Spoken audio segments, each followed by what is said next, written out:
Tov, Rabotai. Je voudrais qu'on essaye simplement. D'abord, je vais rappeler deux choses. Il y a, Baruch Hashem, déjà des cours qui ont été enregistrés et qui existent sur la deuxième et la troisième semaine de ce qu'on appelle Haftarah des Pouranout. Vous savez que nous avons 3 Haftarot et la première est ce Shabbat. 3 Haftarot qui sont des Haftarot particulièrement douloureuses et difficiles, en général extraites du prophète Jérémie, qui évoquent évidemment la remontrance et la volonté de se réveiller avant la catastrophe, avant la débâcle, avant l'évocation de la destruction du Beth Amikdash. Et donc, nous sommes dans ce qu'on appelle 3 Haftarot des Pouranout.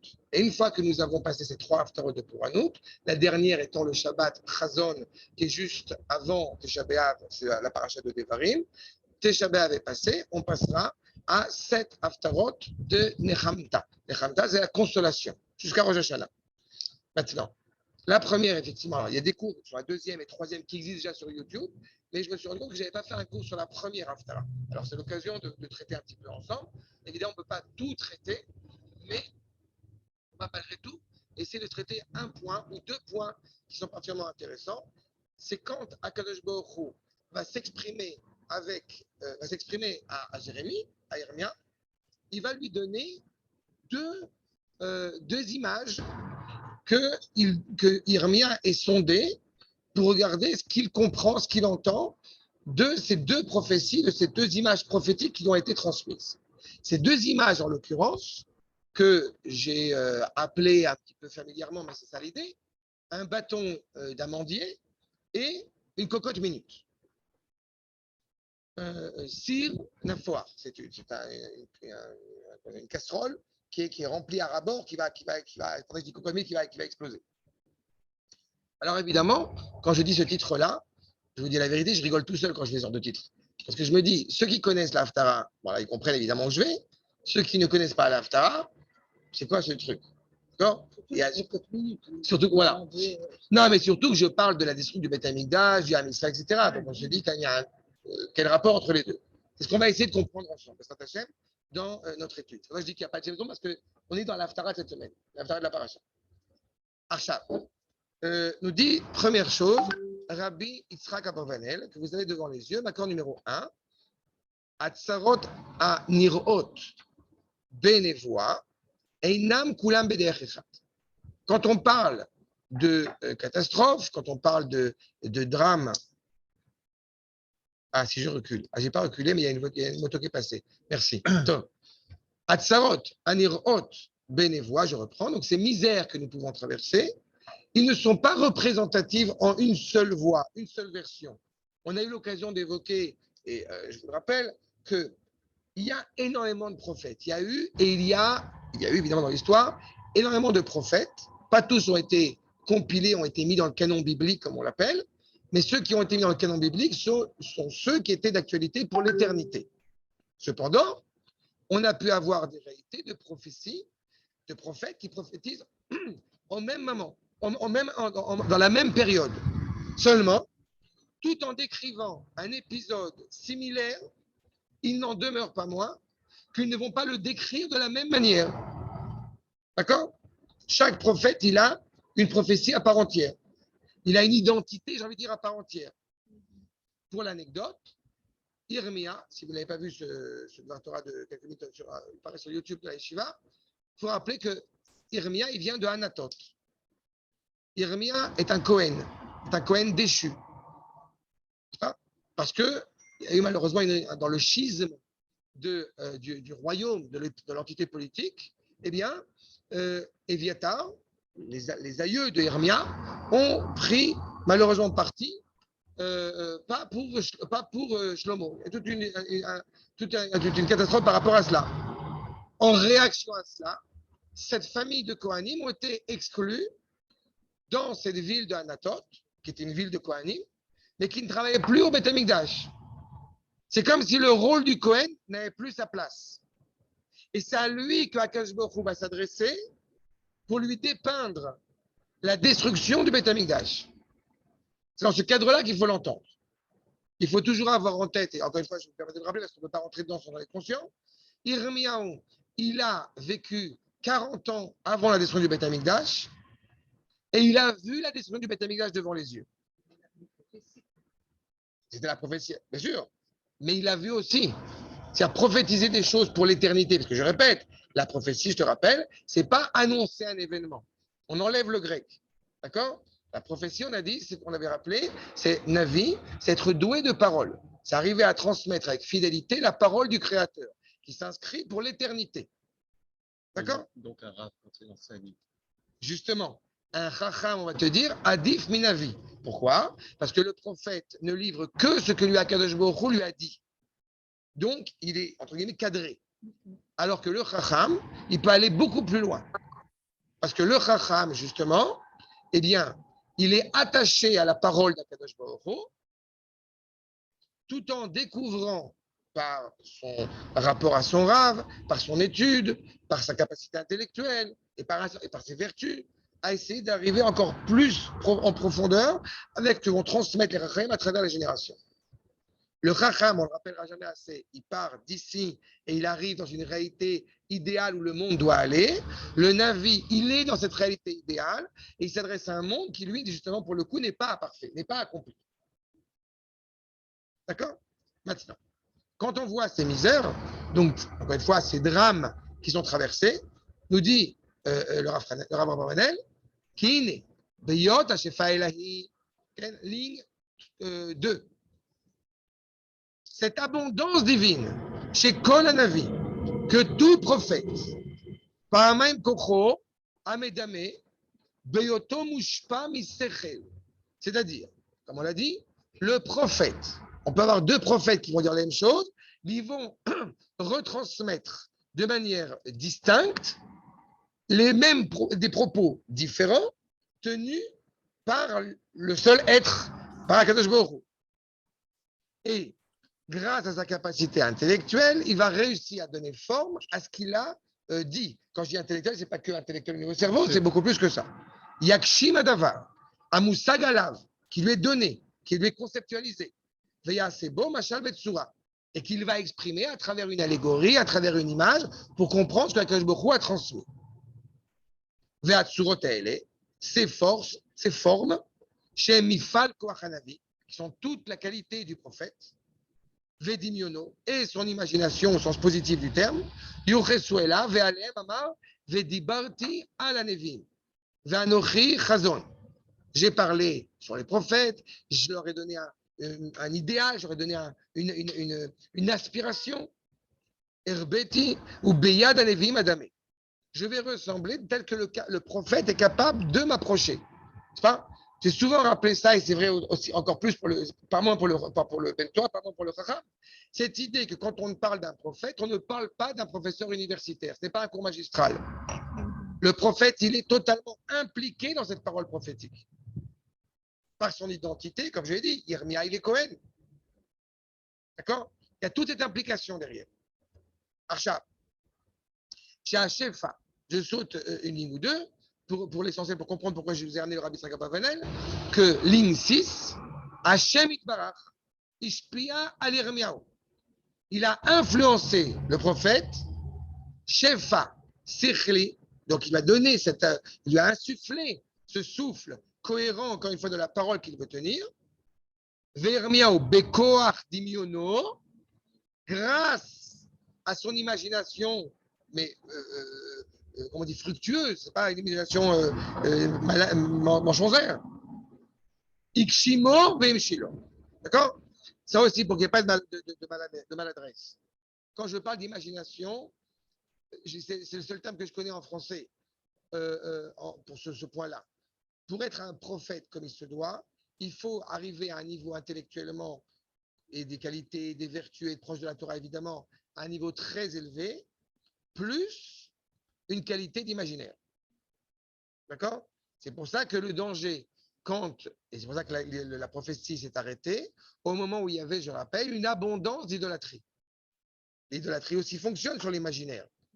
Mais dès que cet imaginaire n'est pas orienté comme il se doit vers Akadosh Baruch Hu, ça a porté préjudice qui est cette parole d'Akadosh Baruch Hu souillée. Donc, on arrête la prophétie. Comment on peut avoir de l'imaginaire quand on est cadré par Kadosh Au contraire, le Rav Kook, c'est de la poésie pure. Mais bon, parle d'un Rimbaud qui connaissait la Torah. Oui, avec des qualités et des vertus, évidemment. Il prendrait la Torah. Exactement. C'est des poètes. Exactement. On te dit clairement qu'il faut savoir sa sensibilité. Quand tu as parlé d'Akadosh Baruch Hu qui te cadre, je vais juste faire un petit recadrement. Akadosh Baruch Hu, ce n'est pas Shulchan Aruch. Akadosh Baruch Hu, ce n'est pas la loi. Quand je dis c'est pas la loi, évidemment que c'est la loi. Mais dans le sens que servir à Kadosh Baruch Hu passe évidemment par Shulchan Aruch, mais on ne s'arrête pas au Shulchan Aruch. Vous comprenez la nuance? Un père qui a un mari qui amène des fleurs à sa femme, c'est-à-dire, et qui prend son carnet. Ah, je vois que ce mois-ci, je t'ai amené 3 fleurs, c'est bon, D'accord? Exactement ça. J'ai fait mon. Voilà. D'accord? C'est exactement ça. Donc, on te dit clairement qu'il va être capable de l'aborder. Maintenant, regardez ce qu'il nous dit. Regardez ligne 7. Lama eretil echazé, Akadosh Baruch Hu va montrer à Jérémie, d'abord et avant tout, un bâton d'amandier. C'est ce que Jérémie perçoit. Et évidemment, la question, elle s'impose. Et on va y revenir. Pourquoi un bâton? Pourquoi une amande? Ça aurait pu être n'importe quel autre fruit, n'importe quel autre arbre. Sauf que Jérémie a vu un bâton d'amandier. Nous dit le Rabbi Tzraga Bavanel, ligne 7. Shemi bli alim ou prachim, akarat shayam amakel, mishkedim. On peut avoir un bâton justement sans fleurs, sans feuilles. Non, mais il a vu ce bâton avec des amandes. Un bâton d'amandier. Il n'y a pas d'imagination. Si, parce que c'est ce qu'il a vu. Concrètement, il n'y a pas de bâton Concrètement, il n'a pas de bâton d'amande devant les yeux. Déjà, l'imagination a joué dans cette présentation. Évidemment. C'est ça. C'est révéler la parole d'Akadosh Baruch Hu. L'imagination, c'est le fait de pouvoir représenter. Je n'aurais pas dit représenter, parce que le terme de représentation me gêne. J'aurais plutôt dit révéler la parole d'Akadosh Baruch Hu. D'accord? Parce qu'on ne représente pas la parole d'Akadosh Baruch Hu. C'est pour ça que j'ai bien précisé. D'accord? C'est être capable d'entendre une parole qui est au-dessus de mon intellect. Quand on est dans l'imagination justement du poète, alors ça peut être une imagination qui est profondément sensible, profondément sensorielle, mais sans aucun rapport à la neshama. D'accord? Maintenant, il se trouve qu'il a vu cela, il a très bien compris, nous dit Rabbi Tzraga Bavanel, qu'à Makel, Mishkedim, dans la mesure où, Teda lecha, sache-le, lama eretilecha. Pourquoi, dit Akadosh Baruch Hu, pourquoi je t'ai montré justement cette image-là? Chez Shoked ani al dvarai, veYehudi, chez Dibarti leachriv Yerushalayim la'asoto. Shoked, ça implique quelque chose de constant, ça implique une réflexion. On est pointilleux. Sur quoi a réfléchi Akadosh Baruch Hu énormément de temps? Sur la destruction du Beth Amikdash. Il y a une idée que j'aime souvent rappeler. Vous savez qu'il y a un Talmid Chacham qui s'appelle le Rav Aryeh Levin. Vous allez comprendre tout de suite le lien que je fais avec ça. Le Rav Aryeh Levin, il était en colère auprès d'un élève. Et il est prêt à lui mettre une claque. Il s'apprête à lui mettre une claque et il sort. Il revient une deuxième fois, il s'apprête à lui mettre une claque et il sort. Il revient une troisième fois et il lui met la claque. Il a mérité la claque, ce n'est pas la question. Mais pourquoi est-ce qu'il a hésité? Il répond lui-même. Les 2 premières fois, j'ai senti que j'étais en colère. Je n'ai pas donné cette claque à des fins pédagogiques. Je l'ai donnée sur le coup de la colère. Avec sa femme, c'est très important. Ça. Je savais que tu as enregistré.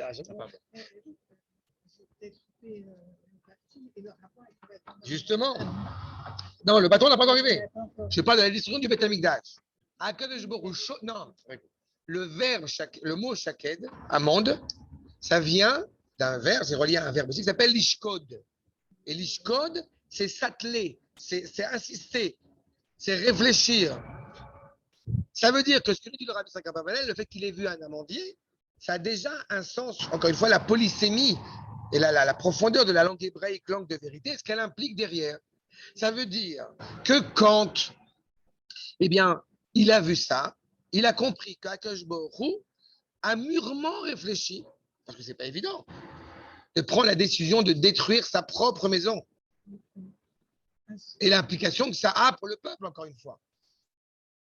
Il a réfléchi pourquoi est-ce qu'effectivement il était judicieux à ce moment-là de détruire malheureusement le Beth Amikdash. Maintenant qu'on a introduit notre sujet, rentrons dedans. Les versets qu'on va lire dans notre Haftarah cette semaine. D'accord, numéro 2. Vaï devar Hashem Elai. Akadosh Baruch Hu m'a parlé. Ma ataro Irmia. Qu'est-ce que tu vois? Iné. Akadosh Baruch Hu parle avec Jérémie. Je veux voir si tu as vu de manière cohérente ce que je t'ai demandé, ce que je te transmets. Il ne faut pas oublier un détail, c'est que le prophète a l'obligation de répéter, de rapporter ses paroles au peuple, au roi, aux personnes concernées, sans en avoir aucunement peur ou de quoi que ce soit. Mais vous comprenez aussi que si un prophète vient annoncer des catastrophes à un roi, il se met en danger. Ce qui a été le cas de Jérémia. En tous les cas, il lui dit Irmiao, Ve'amar, Makel Shaked Aniroé. Je vois un bâton d'amandier. Top. Vayomer Hashem Elai, Itav Talirot, Ki Shaked Ani, Al Divrei, Al Dvarai Lasoto. Akadosh Baruch Hu dit, donc me dit à moi, Jérémie, Itav Talirot, tu as bien vu que je suis pointilleux ou que je suis une amande et que je vais assumer les propos que je tiens, que je vais mettre en place. Vous remarquerez que Irmiaou parle de Makel Shaked, d'un bâton, et que Akadosh Baruch Hu parle de Shaked, une amande. Il est passé où le bâton? On va réfléchir là-dessus. Deuxième point, verset 13. Vaïd Avar Hashem, Elai Shenit. De nouveau, Akadosh Baruch Hu vient me parler une deuxième fois. Les morts. Mataroé. De nouveau, qu'est-ce que tu vois? Vaomar, Sir Nafouach Aniroé. Je vois une casserole qui va exploser. Non? Vous mettez une casserole d'eau, je vous le dis un peu maintenant pour qu'on comprenne ça. Vous mettez une casserole avec de l'eau qui bout. Et puis il y a le couvercle. Elle est sur le gaz. Et l'eau, elle bout, elle bout, elle bout, elle bout. À un moment donné, ça va sortir. C'est ça le Sir Nafouach. C'est ça le Sir Nafouach. La casserole qui est remplie, qui va exploser, qui va imploser ou exploser. En tous les cas, c'est ce que voit Jérémie. Mipnet Fona. Alors, ce qui est intéressant, c'est que il voit ce casserole ou Panav, surtout de son côté nord. Comme si, au bout du compte, une casserole, si elle était plus orientée du côté nord ou du côté sud, elle aurait plus de chances d'exploser ou d'imploser ou non. Et donc, le nord. Vayomer Hashem. Akadosh Baruch Hu me dit à Jérémie, Mitzafon tipatach hara'a. Du nord va être déclenché le mal sur tous les habitants. Al-Kol Yoshvei Haaretz. D'accord? Je vous rappelle qu'on parle de l'époque du premier Beth Amikdash. Donc, il faut avoir en tête, n'est-ce pas, qu'on parle de la Babylonie. Nebuchadnezzar est au nord d'Israël, lui et tous les gouvernements qui sont dirigés par Nebuchadnezzar. Évidemment, à travers toutes les générations et toute l'histoire de notre peuple, le mal est toujours venu du nord. D'accord? Ah bon? Oui. Il est venu de l'Allemagne, il est venu de plein de pays qui étaient au nord par rapport à Israël. D'accord? On a eu d'autres problèmes, mais on a rarement eu des pogroms contre des juifs au Congo. D'accord? Il y avait peu de juifs au Congo, cela dit. Surtout, cela dit, c'est vrai. Mais on va savoir. Les juifs congolais bien intégrés, ça va se voir. Il y a des Congolais. Non, d'abord, il n'y a pas a priori de juifs congolais au sens. Enfin, pas sa grand-mère, peut-être, je ne sais pas. Bref. Mais en tous les cas, il y a quelqu'un qui s'est converti, qui est parti de. J'ai vu ça une fois, qui est congolais, qui s'est converti et qui veut se présenter pour être, je crois, le président du du une Congo. fois à cause du Congo belge. Voilà. Non, mais c'est Ok. nos ancêtres les Gaulois. Non, mais ça m'a beaucoup fait rire parce qu'il a fait une yeshiva pour les juifs convertis du Congo. C'est magnifique ça. Voilà. Moi, j'ai fait une yeshiva pour les juifs, mais uniquement d'Oran. Voilà. Parce que, de Tlemcen. Mais limite Tlemcen, c'est-à-dire juste Oran. Juste mon quartier. Donc, en attendant. Donc, on a effectivement ce drame qui va s'ouvrir, semble-t-il, et qui vient du Nord. Évidemment, depuis notre retour en Israël, parce qu'il faut toujours, encore une fois, je répète, lire cette prophétie dans la dimension d'éternité, inutile de dire que si vous faites un lien fortuit avec la Syrie, le Liban, l'Iran et compagnie, c'est purement fortuit, évidemment. Je suis cynique de temps en temps. On n'a pas grand-chose au sud. On n'a pas quoi? Grand-chose au sud. Mais en tous les cas, il y a qui inéni. Mais pourquoi le Nord? On va parler aussi de Tsafon. Il ne faut pas oublier que dans Tsafon, vous avez Tsafon, vous avez Tsafoum, vous avez beaucoup de choses qui sont derrière. On va réfléchir là-dessus. Qui inéni Koré, l'école Mishpachot. Alors là, c'est encore plus terrible. Il est en train de nous dire à Kadosh Baruch Hu que j'appelle toutes les familles de Mamlachot Sfona, tous ceux qui sont de près ou de loin rattachés à ces royaumes du Nord. Neum Hashem, ainsi par la Kadosh Baruch Hu. Bo, venez, Natnu Ish Kiso, venez, quand on dit qui c'est, évidemment, on parle au trône royal, venez assurer votre trône politique, votre direction, votre diligence politique aux portes de Yerushalayim, Sharei Yerushalayim. Akash Baruch Hu, il leur dit, venez, c'est terrible ce qu'on va dire maintenant, venez provoquer Israël. D'accord? Sharei Yerushalayim. Ve'al kol chomotea, et toutes les murailles qui les entourent, Saviv, ve'kol arei Yehuda, et toutes les villes de Judée, où était principalement présent le peuple juif à ce moment-là. Ve'dibarti mishpatai otam, et je vais faire la justice. Je vais faire ma justice.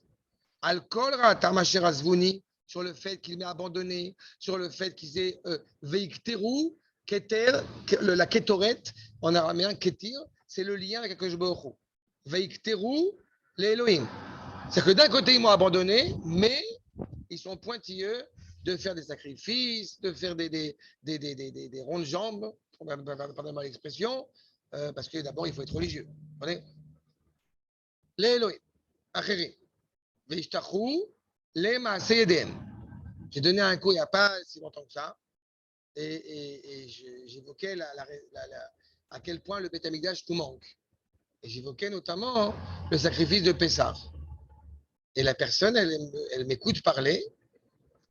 C'est pas un Israélien, peu importe. Et la personne m'écoute parler. Et je vous promets, j'ai cru qu'il rigolait. Et il m'a dit,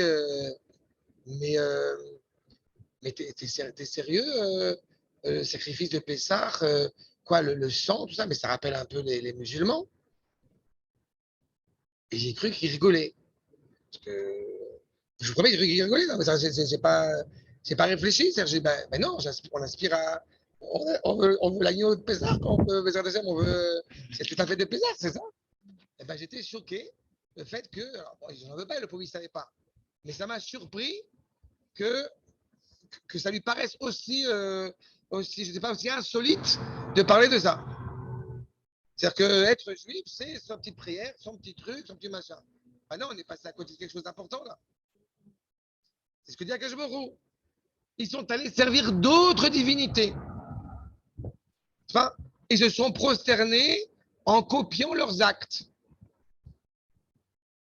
Veata, Tezer Matnocha. Et toi, Jérémie, tu vas y aller. Tu vas t'armer avec force et vigueur et courage. Motnecha, tu vas aller, tu te tiens debout et tu y vas. Tu vas annoncer au peuple qu'on va leur rentrer dedans. Vedibarta elehem et kol asher anochi etzavecha. Et tu vas dire tout ce que je t'ordonne. N'aie pas peur. Al tachab bipenehem, n'aie peur de personne. Pan techatecha lefenehem. Si toi tu as peur, je te casse. C'est ça qu'elle est en train de dire. Je suis avec toi, je t'ordonne de le dire. Dans ce cas-là, avant que la question soit posée, si Akadosh Baruch Hu, il a invité les nations à se tenir devant nous et nous provoquer, alors pourquoi on leur en veut? Tu vois, je comprends la question? Bien fait. Vous la connaissez la réponse? Ils sont motivés. C'est ça le problème. C'est qu'ils ont fait un peu tracer doute. On leur a pas dit, allez envoyer les Juifs à Auschwitz. Allez titiller un peu les Juifs. Et qu'est-ce qu'ils ont fait, les goïms? Allez, si on nous donne l'autorisation, allons-y gaiement. Le Kadosh Baruch Hu, il n'était pas anticipé. Le libre arbitre doit être maintenu. Pour la cohésion du monde, leur libre arbitre doit être maintenu. Mais il est évident qu'il y a une phrase que je rappelle souvent, écrite dans la Gemara, sur le fait que Bait Charouf Harafta. Il faut toujours avoir ça en tête. C'est une maison détruite que tu as détruite. C'est de la farine moulue que tu as moulue. Elle est déjà moulue. Moulue, elle est déjà moulue. Le peuple juif a fait d'idolâtrie. En quoi ça vous dérange qu'il y ait une statuette dans le Beth Amikdash? Ça fait des années que vous faites de la Vodazara. C'est comme si un président américain arrivait en Israël, qu'il allait à Jérusalem-Est, qu'il enlevait le drapeau d'Israël de Jérusalem et qu'on l'embrassait avec fierté, avec amour, avec affection, par exemple. Ishtachavetem lahem. Continuez à vous prosterner. Il ne faut pas passer par après. Vanine. Mais ce qui est intéressant, c'est qu'avec tout cela, ce qui est quand même très rassurant, dans la première prophétie qui est annoncée à Jérémie, Nataticha ayom, je vais te donner la capacité de te battre. Je vais vous donner des armes. Les ir miftsar, vous allez vous tenir fort, debout. La hamoud barzel, avec des armes, se tenir droit, vivant, comme ça, virulent. Et des murailles qui vont être en cuivre. Al-Kol arrête sur toute la terre. Les Malchei Yehuda, tous les rois de Judée auront la possibilité de se battre réellement. Les Saréa, les Kohénéa, ou les Am et arrête. Les ministres, les Kohanim, tout le peuple sur Eretz Israël aura la capacité de se battre. Venir Chemou Elecha, et ils vont se battre contre toi, alors qu'il les a mis en passe. Et vous voyez bien que la finalité d'Akadosh Baruch Hu, comme c'était sur la claque, elle n'est pas chas v'chaïla de détruire Am Israël. Elle de le pousser, elle de le réveiller. Achar, venir chemou elecha. Et ils vont se battre contre toi, ils vont s'approcher de toi, et ils n'arriveront pas. Velo yochlolach. Et ils n'arriveront pas au bout du compte à te battre. Pourquoi? Ki itra ani. Je suis avec toi. Neum Hashem la tzilecha. Je vais te sauver. Ça veut dire que la finalité, il faut l'avoir en tête, nous ne sommes pas chrétiens comme on a l'habitude de le dire, Baruch Hashem, la finalité n'est certainement pas la souffrance. Et malheureusement, le peuple juif, de temps en temps, il a besoin d'un petit électrochoc. Il y a que beaucoup, il est patient, jusqu'au moment où ça va y aller. Mais ce n'est pas mise à l'épreuve. On a un rôle. On a un rôle à jouer, on a une responsabilité. Ce n'est pas une mise à preuve. Tu ne veux pas être qui tu es, je vais te rappeler qui tu es. C'est ça la problématique. Évidemment, ça implique malheureusement des souffrances. Et encore une fois, comme ça on va se mettre à l'aise, je vous tiens des propos, une propagande que j'invente évidemment, mais maintenant ceux qui étudient avec moi, ils le savent déjà. Donc on a l'habitude, alors on va aller voir ce que disent les Chachamim.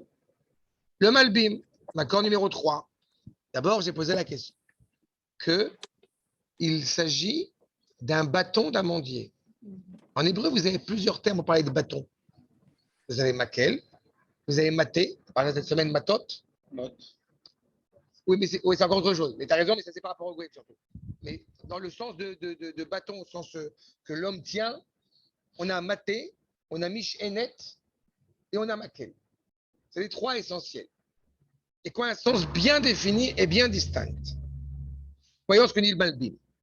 Yesh evdel, ben makel, maté et mishenet. Il y a une différence entre les trois. Amaté, היה עשוי לכבוד והיה נושא אותו לפעמים לציין המדרגה. C'est quoi le maté? Le maté de Moshe, c'est l'étendard, c'est le bâton. Il est là en signe de kavod pour la nation en question. D'accord? Mais les familles, manesiout, l'élection, la diligence. Kemomate, az shevet limshol, le bâton, l'étendard qui est tenu. Veim asouy, leishain alav azaken. Et si on s'appuie dessus, comme un homme qui serait un peu vieux ou qui serait affaibli, koach nikra mishenet, comme leishaen, c'est se tenir. Donc, le bâton, comme il est écrit justement dans le prophète Zecharia, im yakum veitaler bechutz al mishanto. Si il se lève et qu'il commence à aller dehors et qu'il se tient sur ce bâton le bâton de, pas bâton de berger, comme il y a un bâton de, Ça devient une canne. une canne, c'est ça, voilà. Veish mishanto, iné. Veish mishanto beyado mirov yamim. Mirov yamim, il est vieux, il a un certain âge, donc il se tient sur sa canne. Et c'est quoi le makel? Nous dit le Rav. Veim asui leaka nikra makel. S'il est fait pour frapper, alors c'est un bâton. Makel Shaked, vous comprenez déjà qu'on est en train d'évoquer la Midat Adin, c'est la justice. Et il y a le verset qui fait rappel, justement, au berger, qui prend son bâton pour frapper son troupeau. Et justement, s'il avait une envie de tuer son troupeau, alors il ne serait pas en train de le frapper, il serait en train de prendre un autre objet. S'il frappe son troupeau, c'est pour le ramener dans le droit chemin. C'est pour qu'il ne s'écarte pas. Parce qu'il y a tous les loups à côté. N'est-ce pas? Attends, on arrive. Véou, les rov, beyad aroim, les akot abehemot. On frappe les bêtes. Veyar et aton bemakel, il frappe son âne, etc., etc. Ça, c'est le maquet. D'accord? Qu'est-ce qu'un chaquet? Moi, je vous ai dit un amandier. Peut-être j'invente. Et pourquoi un amandier? Top. On a un chacham qui s'appelle Rashi. D'accord, numéro 4. Nous dit Makel Shaket. Alors, il écrit Mandolir, mais c'est une erreur je l'ai retranscrit comme c'était écrit. Français déjà. Pardon? C'est pas du français. Oui, c'est d'ancien français, mais il y a une erreur de retranscription. Donc, j'ai été chercher dans le dictionnaire de Rashi et vous avez ce qui est écrit à côté. Un imondir, bref, amandier. D'accord? Donc, on a un amandier. Et la question demeure, oui, parce que c'est écrit dans l'ancien français et que c'est impliqué. La question demeure, pourquoi un amandier? Bien fait. D'accord, numéro 5. Makel Shayam et Shoel. Pri, Valav Ki, Makel Yavesh. Première chose, on voit apparaître devant nous un bâton sec, sans fruits, sans fleurs. C'est un makel. Lo haya shum libo. Im haya makel shel ilan, shkedim, o mezulato. A priori, c'est un bâton qui est sec. On serait incapable de définir si ça appartenait à un amandier ou à un autre arbre. Velo haya omer ki im makel ani roe. Il aurait pu dire, je vois un bâton. Veine, amechavenu ala oraat, eyoto idbarach shoked al devaro la soto. On retrouve chez le rabbi Al-Shir Kadosh les propos déjà tenus aussi par le rabbi Tzrak Abavanek, à deux endroits distincts. Cette idée qu'Akash Borou est en train de rétablir la justice, justement, pour l'Am Israël. Une justice peut-être difficile, mais une justice. Seulement, je vous le dis dès maintenant, et on va y revenir, parce que c'est fondamental. Le fait que Irmia parle de makel, de justice, où on va battre, on va frapper peut-être un Israël, et que Akash Baruch Hu n'utilise pas le terme de makel, ça met bien en évidence la distinction qu'il y a entre les deux. Irmia doit transmettre au peuple, Akash Baruch Hu va être une tréha. Akadosh Baruch Hu, il n'a pas envie de mettre la claque. Il est dans cette empathie, encore une fois, à l'égard de l'Am Israël. C'est pour ça qu'il ne met pas en évidence ce makel shaked. Mais il faut que la justice se fasse le plus rapidement possible pour que tout de suite après, la consolation arrive. Combien de temps met un amandier pour pousser, sortir des fruits, etc. etc. Non. 21 jours. Okay. De la période où, évidemment, il est déjà arbre, hein, pas quand il est né. Mais pour sortir ses fruits, nous disent les Rachamim, c'est 21 jours. qui est spécifique aussi à l'amandier, c'est que l'amande reste toute D'accord. D'accord. Elle reste, elle reste accrochée. elle reste accrochée à l'arbre. à Elle ne tombe pas. Ouais. Justement. Parce que qu'est-ce qui garantit à Israël, c'est d'être toujours attaché à la racine. D'accord? Arshab, 21 jours, c'est marrant comme 21 jours. Parce qu'il y a entre 17 Tammuz et le 9 Av, 21 jours. D'accord? Arshab. Regardez ce que nous dit le Hachar HaKadosh, ligne 30. Zulatra, Loya Samlev Lirot Shaya Ashkedim. Quand Akash Baruch Hu demande à Yermia, qu'est-ce que tu vois? Cette décision de voir les amandes, elle est fondamentale parce qu'elle montre bien que tu as réellement vu ce que je veux que tu vois. Velo et akavanato shelati be'omri ma taroé. Quand je dis je veux que tu vois, c'est pas je te teste ou qu'est-ce que tu vois, peut-être tu vas voir autre chose. Non. La poêle, l'omar qui choquait Dani, qui l'a ya maskir shaked, il n'aurait pas rappelé shaked. Achata et tafta lirot, qui maquel shaked hu, qui ou les est pitrono. Tu as compris la solution de mon problème. Tu as compris qu'en voyant ce bâton d'amandier, tu as compris qu'il y avait le dirigeant de l'histoire derrière qui était en train de travailler ardemment pour essayer d'éviter le pire, qui semblait, encore une fois, malheureusement, devenir inévitable. Tu étais le seul habilité à transmettre ce propos à sa juste place. Parce que tout en étant un Cohen déchu, tu es animé par ce rôle de servir à Akash Baruch Hu. Donc, c'est pour ça que tu as été choisi. Va dire le Malbim, grand numéro 6. Quand il voit le Shaked, regardez la suite, ligne 35. Retsono Lomar, Motzi Pirio Berigazé. Il sort son fruit à ce moment-là. Il a vu un bâton, donc sec, qui sort un fruit, qui sort l'amande. Les émorés, Rov Ameirut, ce qui met en évidence la rapidité de l'amandier à donner ses fruits. Chez Yotzit Sitso ou Pracho, qui sort directement ses fleurs, ses fruits assez rapidement, ou Pirio Garega. En un instant, ça sort. Imash Yaskim les Zeazman, chez Ashkedim Motzim Piriam, Bekaf Aleph Yom. Que l'arbre de l'amande, il sort ses fruits, comme on a dit, en 21 jours. Non. Enfin, L'attends tout droit. ça veut dire à gauche pignon. Motzim Piriam. Motzim Piriam Bekaf Aleph Yom. Ils sortent leurs fruits en 21 jours. Vechen Aya, Kaf Aleph, Yom, Min Yudzain Betamuz, à Tesha B'Av. Vous avez 21 jours entre le 17 Tammuz et le 9 Av. De la même manière, Zé ou Madzé, comme on dit, ça en face de ça, on te dit, quand on rentre dans les fêtes de Tishri, Vaïta Ach Sameach. C'est l'occasion de le rappeler. En général, Ach vient réduire la joie. Tu étais un peu joyeux. Mais les Rachaim vont enseigner que tu ne peux réellement te réjouir pleinement que quand tu seras arrivé, Ach, les lettres Kaf, Aleph, Aleph Kaf, au 21 Tishri. Parce que depuis Rosh Hashanah jusqu'à Simchat Torah, 21 jours. Mois de Tishri, création du monde. Akash Baruch Hu a créé, je vous rappelle, le monde avec 10 paroles. 17 Tammuz, 9 Av, destruction du monde avec 5 plus 5 paroles. Ça, l'un en face de l'autre. D'accord? La maison est détruite, il n'y a plus de cadre. Ça encore, c'était une référence, une réflexion que je dis souvent. Aujourd'hui, quand on parle du Beth Amikdash, on en parle, il n'y a que c'est des foiliers, c'est des lubies. Mais quand on parle du Beth Amikdash il y a 2000 ans, non seulement quand il est détruit, d'abord quand il n'est pas détruit, c'est quelque chose qui est abondamment abordé, mais surtout, on n'imagine même pas vivre sans le Beth Amikdash. Comme quand Notre-Dame brûle, c'est vrai. L'Avdalot. Là, il se fout de moi, il sait que je. Non, je rigole. Je rappelle que quand Notre-Dame, enfin leur dame et le truc, j'ai fait une Soudat Odaya. Comment? Non, malheureusement, ça n'a pas fait les complètement.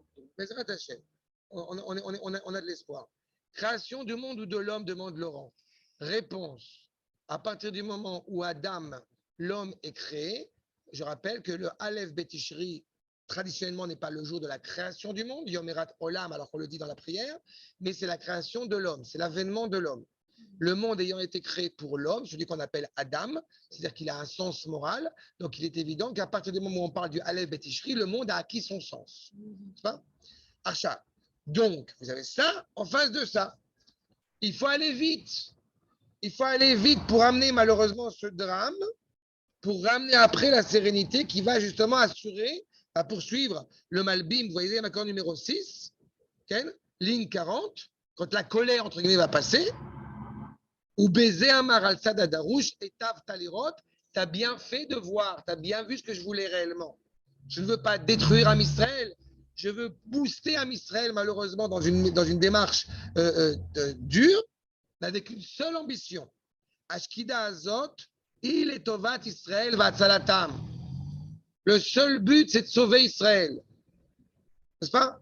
C'est évidemment très triste quand on a besoin d'avoir, on l'avait déjà souvent évoqué, c'est quand même toujours très triste quand on a presque, entre guillemets, besoin qu'un juif à Lyon soit défenestré pour que les juifs comprennent qu'il faille revenir à la maison.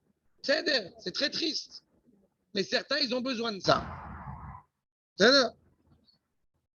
Achat. Les 21 jours, si j'ai bien compris, c'est pour faire la justice. Pour qu'on puisse arriver. Non, c'est pour que la justice, qui apparaît, semble-t-il, difficile et dure, soit appliquée le plus rapidement possible pour qu'on puisse éviter la souffrance terrible. Écoute, je vais reprendre l'image que j'ai souvent prise.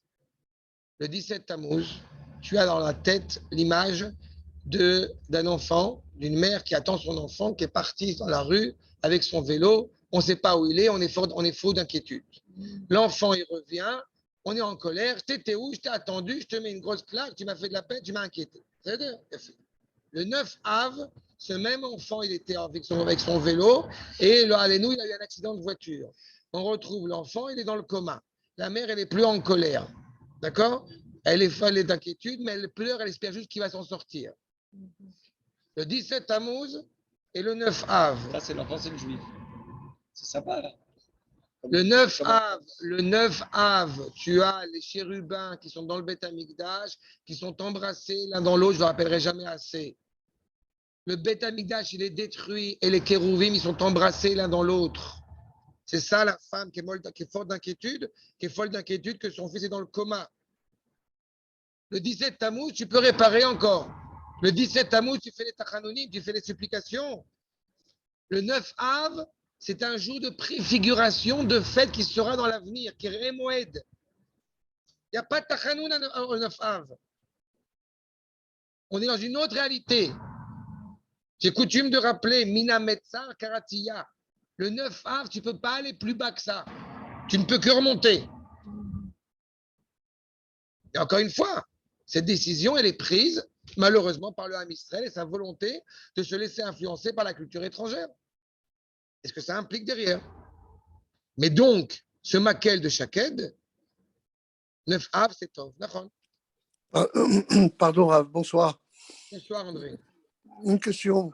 C'est pour ça qu'on dit que le 9 Av, c'est le jour de la naissance du Mashiach? Amincha, de la mer qu'on met les tefilines à Mincha. Quand quelqu'un est endeuillé, on ne peut pas mettre les tefilines le matin puisqu'on est endeuillé. On ne peut pas faire les mitzvot dans la joie puisqu'on a perdu un être cher. Donc, on ne fera pas forcément les tefilines le jour du deuil. Par contre, le lendemain, on pourra les mettre. Tisha B'Av, on ne met pas les tefilines le matin puisqu'on n'a pas de PR, on n'a pas de couronne, on est dans la désolation la plus totale. On met de la cendre sur le front plutôt que les tefilines. Et arrive Mincha, on se relève. D'accord? D'accord. Comme il faut toujours l'avoir en tête, mais je ne vais pas trop alourdir sur ce point, que n'oubliez pas que dans toutes les communautés d'Israël, on a coutume de manger à la Seuda Mafseket toujours des repas avec des choses rondes. N'est-ce pas? Nos frères Ashkenaz avec des beigelés. Nous, pour ma part, on a l'habitude de manger des lentilles avec des œufs durs, parce que dans cette idée justement de machal rond. Pourquoi rond? Parce qu'il y a toujours un regard d'espoir vers l'avenir. C'est pour ça que ça commence très dur, mais avec une assurance, encore une fois, de la finalité. Et voyons le Ramat Vali ensemble. Ramat Vali, je rappelle, Ken, élève, le copain du Ramchal.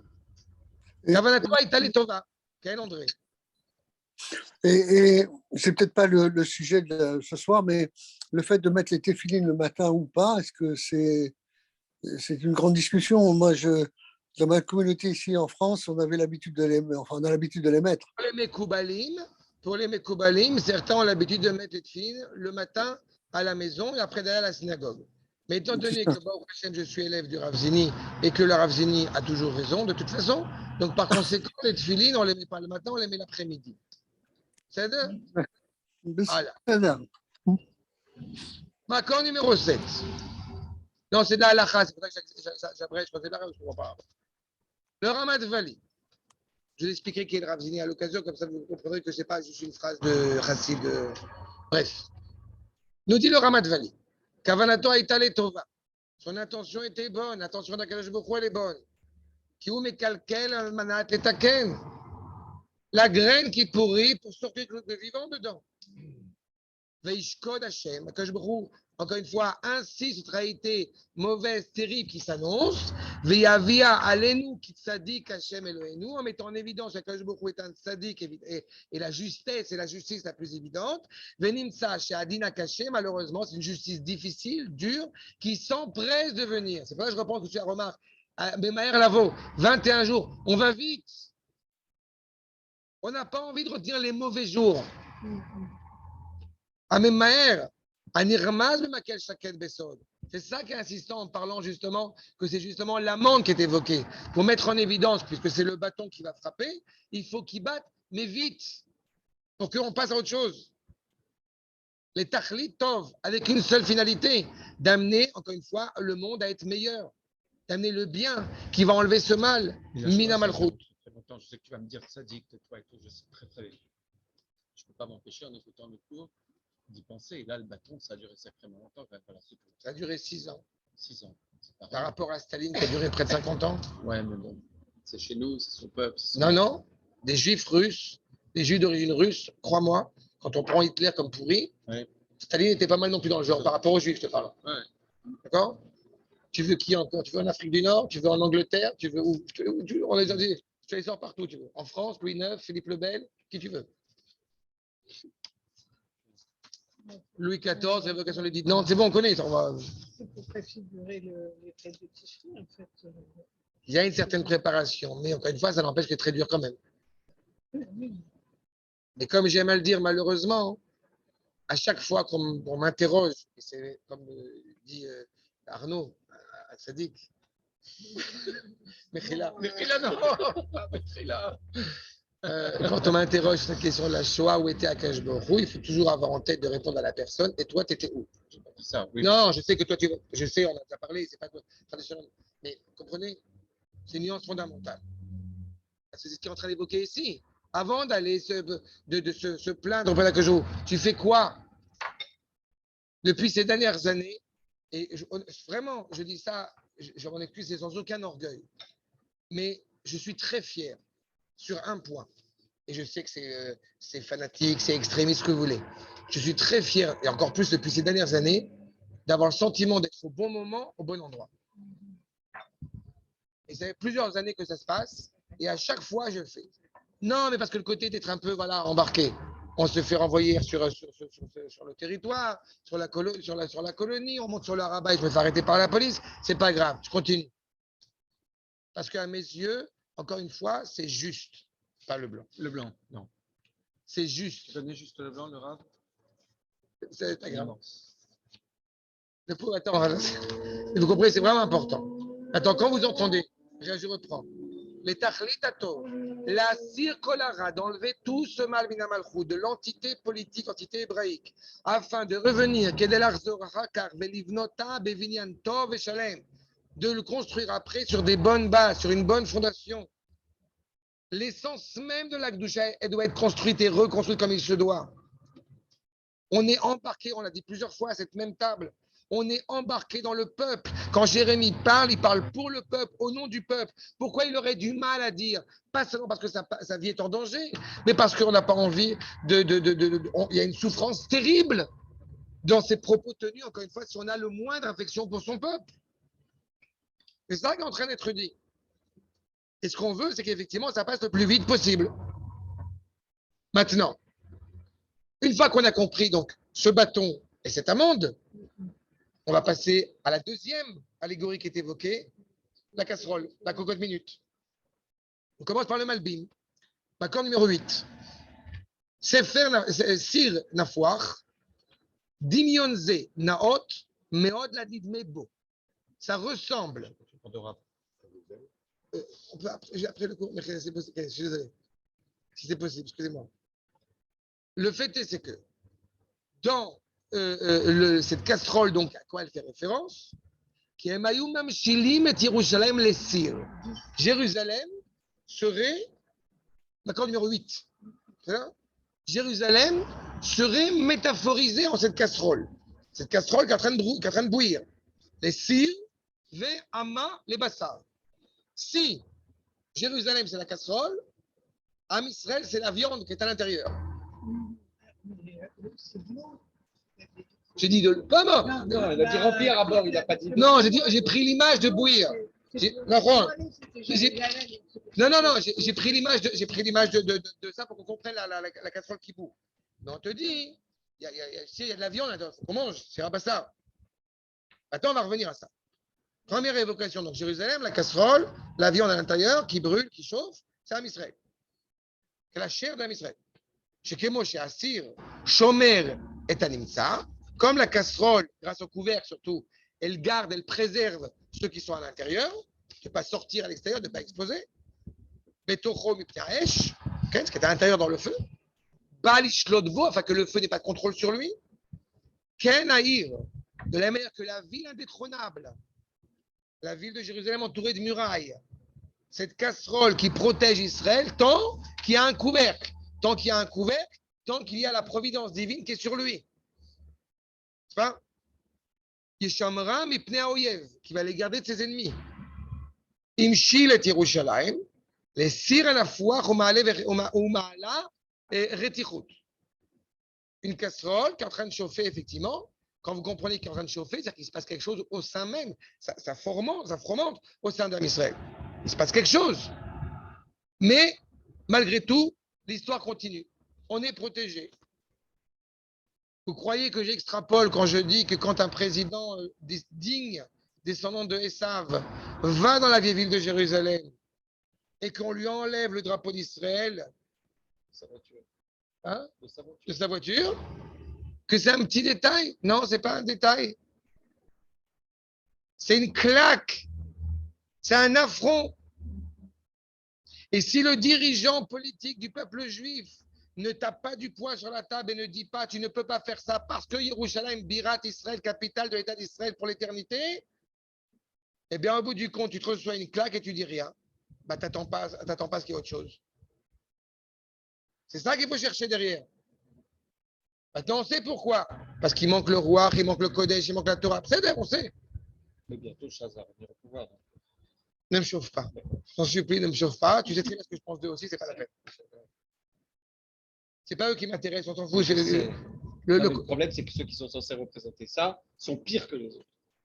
Je ne sais pas, ils sont pires ou mieux. Ils sont pires parce ils sont. Au moins, ils ont des prétentions. Je ne sais pas. Moi, je vais appartenir à aucun parti politique. Heureusement. Chez Zeye Be'et, non, c'est pas vrai, je suis membre du Likoud parce que ce que je reçois, je vais aller garder dans un village. Oui, mais ce n'est pas pour ça, c'est parce que je vais garder dans un village arabe pour les élections. Et pour ils donnent de l'argent. Alors, si c'est pour l'argent. Moi, je serais mérite ça. Voilà. Non, pas des fois non plus. Bref. Non, mais les Arabes aiment beaucoup dans les villages. Quand je suis sur les yeux toute la journée, ils aiment beaucoup. Bref, on s'en fout. Le feu, il gronde. Ah ouais. Bon, j'ai 2 minutes, je vous dis un truc. Je raconte ça à chaque fois parce que ça m'a beaucoup fait rire. Ça même fait rire les Arabes qui étaient avec moi aux élections. D'abord parce qu'il y a le maire qui arrive, machin, et qui serre la main à tous les membres qui sont là, le truc, comment ça va, etc. Bon. Et moi, il a voulu me serrer la main, mais je n'avais pas de main sur moi, donc je n'ai pas serré la main. Non, je ne certainement pas. Mais j'aurais le droit, mais je n'avais pas envie. Bref. Mais surtout, ce qui l'a fait rire, c'est que à un moment donné, il revient. Je vous dis en hébreu parce que c'est marrant en hébreu. Il revient et il dit alors comment ça va, etc. Et moi, je lui dis, Aravim Baim, Aravim Olchim, Bezrat Hashem. Et, C'est pourquoi tu fais ça? et je lui dis, ils viennent et ils s'en vont. Et bien même l'arabe, il a rigolé. Mais non. Il a très bien compris. Bon, frère, si tu veux que je te montre la preuve dans la Torah qu'on peut dire qu'il faut dire ça, avec plaisir, je te montrerai. L'arabe aime ça. Mais évidemment qu'il aime ça. Mais tu n'as pas vécu en Afrique du Nord. J'ai vécu à Paris, c'est pas très loin. C'est pas très loin. Non. Aujourd'hui, c'est kiff kiff bourrico. En tous les cas, à partir du moment où il y a cette réalité, je te reprendrai un jour une anecdote du Rabbin Dechayot, tu comprendras à quel point c'est fondamental de dire comme ça. Et sur le fond, on ça va faire rire cette histoire. Mais d'être là, encore une fois, avec cette force. Akash Bokhu a dit à Irmia, Al Techat, n'aie pas peur. Il faut arrêter de craindre. On craint son ombre à force. C'est terrible. Et c'est terrible parce que malheureusement, on ne saisit pas la valeur exceptionnelle et éternelle de cette entité choyée et voulue et choisie par Akadosh Baruch Hu lui-même. C'est pour ça que c'est une situation qui est malheureusement dramatique. Et encore une fois, qui n'est évidemment pas d'actualité. Je parle de l'époque. Voilà. Donc, quand la casserole n'est pas recouverte d'en haut, le feu continue à avancer, comprenez, l'ennemi, à Oyev, il prend plus de force encore que la casserole elle-même, elle n'a plus de protection.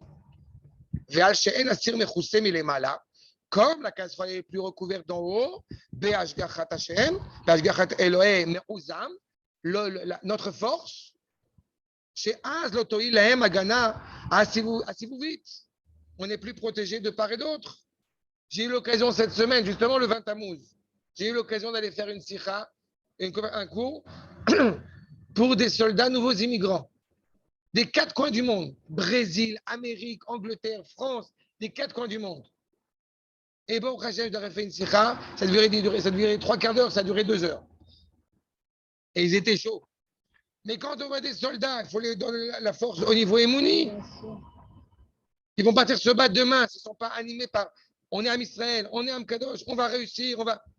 Si on les enlève de peur, mais on ne se rend pas compte de ce qu'on est en train de leur dire. Il faut avoir confiance dans cette providence, encore une fois. On a confiance, on est là-bas. Là où ça devient dramatique, c'est quand on n'y pense plus. Quand il n'y a plus cette providence, Radé Shalom, chez Azlotoil, la Magana, si vous vite, la protection n'aura plus de sens. À Miftsar, les murailles qui auraient dû nous protéger, ce n'est pas elles qui nous protègent. C'est notre volonté, encore une fois, à participer à la protection d'Akash Baruch Hu par le biais de ces murailles. Donc on ne néglige pas la muraille, on ne néglige en aucune manière toutes ces armes naturelles pour, encore une fois, nous protéger. Mais on est conscient que la protection ne vient pas exclusivement d'eux. Donc, le cire qui est en train de chauffer, qui est en train de brûler, malheureusement, il n'y a plus de providence parce que ça chauffe trop. C'est pas que ça chauffe trop, c'est pas que ça chauffe trop seulement des ennemis. C'est ce qui se passe à l'intérieur de la casserole. Et ça, c'est ce que j'ai coutume d'expliquer. Il fallait que le peuple juif, à ce moment-là, parte en exil. Parce qu'il y avait un danger d'implosion. C'est ça la problématique. Même dans le drame de l'exil, eh bien, c'est ce qui permet au Ham Israël de se reconstituer. C'est un rapport avec l'unicité. Exactement, l'unité. Unité du peuple, tout à fait. Tout à fait. Tout à fait. Tu as tout à fait raison. Mais les deux sont liés de toute façon. Là, je parle de Yerushalayim. Mais regardez, s'il vous plaît, ce qui se passe, ce que nous dit le Ramat Valim, accord numéro 9. Kol Adinim, toute cette justice, toute cette vaillance, Mina Gvura chez les Tzatzmol et les Tzatzafoun. La gauche est attachée au nord, la droite est attachée au sud. De quoi on parle? Dans le Beth Amikdash, vous avez le Aaron Abrit et vous avez la Ménorah d'un côté et la table des pains de proposition de l'autre côté. L'économie, n'est-ce pas, est exprimée par la table avec les 12 pains. Quand on parle d'économie, c'est-à-dire que dans un peuple qui a grande majorité agricole, je vous le rappelle, agricultrice, je vous le rappelle, évidemment, il y a beaucoup plus de culture vers le nord que vers le sud. D'accord? On te dit, celui qui veut être riche, il ira vers le nord. Pourquoi? Parce qu'il y a plus de verre, il y a plus de champs. Dans le sud, c'est le désert. Mais celui qui veut être sage, il ira vers le sud. La menorah, qui est l'expression de la force-main. Première chose, le nord et le sud, à gauche et à droite. Deuxième point, quand on parle de la droite, donc attachée au chesed, puisque la droite, c'est la providence divine sur nous. Vous allez me dire, je sais ce que vous allez me rétorquer, et pourtant il est dit Yemin Hashem Osechail. Sauf que quand on dit que Akash Borou fait la guerre avec sa main droite, comprenez que c'est faire la guerre aux ennemis. Plus nos ennemis tombent, plus on a là l'expression la plus évidente de l'amour d'Akash Borou pour Am Israël. Donc la droite, elle est chesed pour Am Israël, et elle est digne pour les goïms qui nous veulent du mal. La gauche, c'est l'inverse. La gauche, elle va avoir tendance, quelque part, à être un semblant de bonté, de facilité pour les nations. Venez, je vous invite à vous rapprocher de Jérusalem et à commencer à booster Israël. Eux qui croyaient Jérusalem comme étant indétrônable, indestructible. Donc c'est du chesed pour les goïms. Et malheureusement, c'est du din pour Am Israël. Maintenant, pourquoi est-ce qu'on aurait du mal à voir le bien de cela? Parce qu'il est caché. Safoun, les Hatspin, quand Yocheved, elle cache Moshe Rabbeinu pendant plusieurs mois, c'est pas? Mais Tatspinehu, comme Moshe Rabbeinu avec l'Égyptien dans le sable. Mais Yatspinehu, l'Hatspin, c'est caché. D'accord? C'est le sens du nord, mais c'est aussi caché. Donc cette justice terrible, elle cache le bien évident d'Akash Baruch Hu. Donc c'est beaucoup plus difficile à gérer. Donc cette vertu de justice qui est mise ici en évidence, nous dit le Ramat Valley justement, qui est donc à gauche, et c'est quoi la casserole? Assir ou à Malchut. Évidemment, quand on parle de Yerushalayim, on ne parle pas seulement, comme on l'a avec le Malbim, de Yerushalayim en tant que ville animée par la sainteté. On parle de l'entité politique du peuple juif. D'accord? Si ça vous aide, je sais, j'ai oublié. Si vous voulez fumer, que ça vous aide pour le truc de mettre fumer, c'est pas grave. Je ne veux pas que vous soyez mal à l'aise. D'accord. Non, je sais, non. J'aime pas, mais je sais que quand on est fumeur, c'est compliqué de ça. Parce qu'il y a du vent. Non, c'est. Sinon, je ne serais pas permis. Mais moi, j'ai Ça, en tous les cas, vous comprenez cette problématique. Donc, c'est la malchoute, c'est la royauté. V ou Assir, Vanachno Abassar, comme on l'a avec le Malbim, le Ramat Vali, pareil, on est la viande, on est la chair. Venikret Sir Nafouach. C'est donc, encore une fois, une casserole, une cocotte minute, que chez Cholet Aléa Esh. sur un tabouret. Je t'aurais donné une chaise. Il y a des chaises. Il y a des chaises dedans. On échange. Il y a des chaises là. Achab. Abotai. Le fait est, c'est qu'effectivement, quand le feu prend le contrôle, quand la justice la plus douloureuse, la plus difficile prend le contrôle, évidemment, ça a une implication dramatique. J'ajouterai cette notion de mal, de justice difficile, de réalité du monde dans lequel nous vivons. Mais c'est a priori presque inévitable et presque évident à l'avènement même de la création du monde. Puisque je vous rappelle que dès que le monde est façonné par un créateur parfait, automatiquement une réalité imparfaite est mise en place. Comme si le mal était presque inévitable. Alors le mal, pas en tant que mal, mais le mal en tant que manque. Le manque d'une réalité à accomplir. On va toujours évoquer cette problématique-là. Le Maharal dans Be'er HaGola, accord numéro 10. Les chisaron ha'alul, אי-אפשר שיהיה עולם שלם לגמרי מבלי חיסרון כלל. Cette phrase du Maharal, elle n'est pas juste exceptionnelle. Selon la réalité même du Créateur, la volonté même du Créateur, il ne serait pas possible au monde d'arriver à la perfection sans qu'il y ait un manque. Pourquoi? Parce qu'à partir du moment où le monde est parfait, le monde est complet, donc il n'est pas à accomplir. S'il n'est pas à accomplir, alors ça veut dire qu'on ne permet pas, et en l'occurrence à la créature choyée par Akash Borou, l'homme, quand je dis l'homme, je parle évidemment avec l'humanité, l'Israël en l'occurrence, eh bien on ne lui permet pas d'accéder, on ne permet pas accéder à cette créature d'arriver à sa perfection, son autonomie de perfection. Mais ça veut dire qu'on n'y arrive pas Même après la lycée, on n'a jamais. Si, la perfection de Ham Israël, c'est sa perfectibilité. Parce qu'on est une créature. Et tu peux être dans une réalité. Tu sais, quand tu es un enfant, tu grandis. N'est-ce pas? L'objectif, Ça c'est y est. pas d'être parfait, c'est de Ok. perfectionner. Exactement, exactement. La batterie va commencer à truc. Encore, tu dis? On a combien de temps de cours encore? Vous attachez mon encore quelques minutes. C'est bien. Ah, ça, vous comprenez? Ok. Vous comprenez que donc, dans cette réalité de perfectibilité auquel nous devons atteindre, eh bien, cette incomplétion est inévitable. Seulement, la question, ça va être de savoir, est-ce que je me porte volontaire pour vivre ce manque ou je vais chercher à le compléter? Et tout le dilemme, il est là. D'accord? C'est coutume de rappeler ce que Maître m'a renseigné, la nuance entre Nefesh et Nachash. Entre le serpent, le fameux serpent originel, une approximation humaine, et Nefesh, qui est l'expression de la dignité humaine. Qu'est-ce qui distingue les deux? 72. Gematria, Chesed. La notion de Nachash, qui ne pense que par lui-même, pour lui-même, avec une intention uniquement ethnocentriste et égocentrique, face à ce qu'on appelle le Nefesh, la dignité humaine, c'est la volonté de faire du bien autour de soi. Gematria, Chesed, c'est le 72. Donc, ce qui distingue réellement la dignité, un homme digne d'un homme indigne, c'est à quel point il est animé par cette volonté de parfaire le monde. Mais c'est une seule et même chose. Et c'est on a expliqué souvent cette problématique-là, qu'il n'y a pas, ce n'est pas une option d'être un homme moral quand on a un Ben Torah, pour reprendre ta remarque très juste tout à l'heure, mais combien ça me désole. C'est pas une option d'être une personne morale quand on est une personne, quand on a un Ben Torah. C'est une condition sine qua non.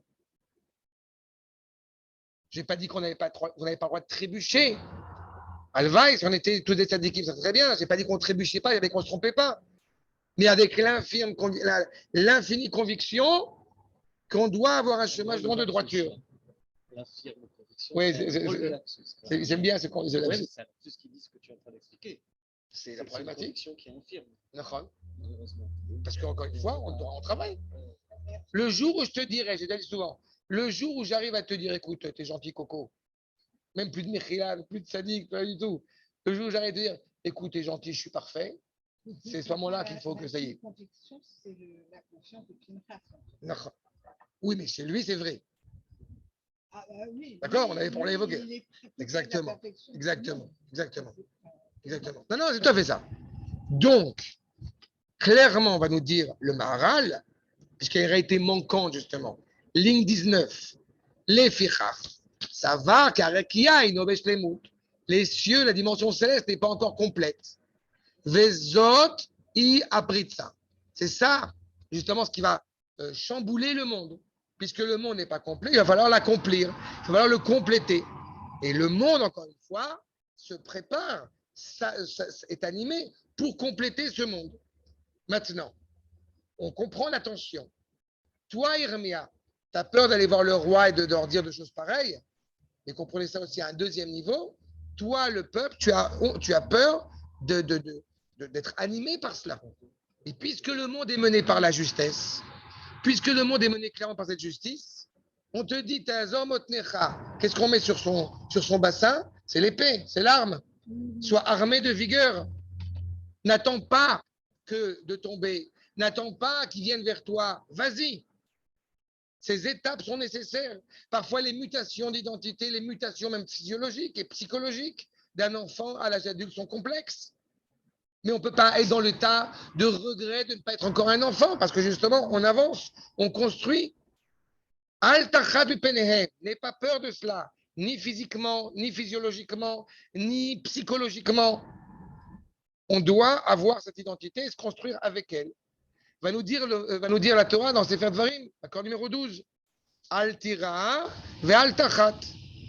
C'est quoi al tachat? Alors regarde, c'est quoi la différence? Al tira, ce n'est pas peur. Et al tachat, alors c'est quoi?